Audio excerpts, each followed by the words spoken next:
School ছুটির পর আর বাড়ি ফেরেনি 7 বছর বয়সী ওয়াসিফা জান্নাত তাসকিন। চট্টগ্রাম জেলার দক্ষিণ রাঙ্গুনিয়ার পশ্চিম সফরবাটা ইমাম আজম আবু হানিফা স্কুলের নার্সারি শ্রেণীর এই শিক্ষার্থীকে প্রতারণার ফাঁদে ফেলে অপহরণ করা হয়। নিজেকে সিএনজি চালক পরিচয় দিয়ে এক ব্যক্তি শিশুটিকে বলে তার বাবা হাসপাতালে ভর্তি, তাকে বাবার কাছে নিয়ে যেতে পাঠানো হয়েছে। সেই কথা বিশ্বাস করে সিএনজিতে উঠে পড়ে শিশুটি। এই ঘটনায় পরিবারের দায়ের করা মামলার পর জেলা গোয়েন্দা শাখা ও দক্ষিণ রাঙ্গুনিয়া থানা পুলিশের যৌথ অভিযান শুরু করে।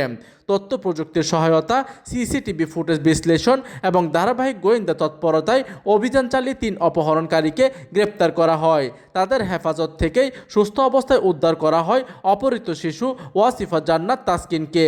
জব্দ করা হয় অপহরণে ব্যবহৃত সিএনজি অটোরিকশাও।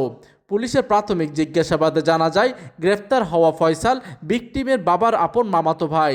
মুক্তিপণের মোটা অঙ্কের টাকা আদায়ের উদ্দেশ্যে পূর্ব পরিকল্পিতভাবে এই অপহরণের চক কষে সে। পরে পরিচিত কয়েকজন সিএনজি চালককে অর্থের ভাগ দেওয়ার আশ্বাসে এই অপরাধে যুক্ত করে।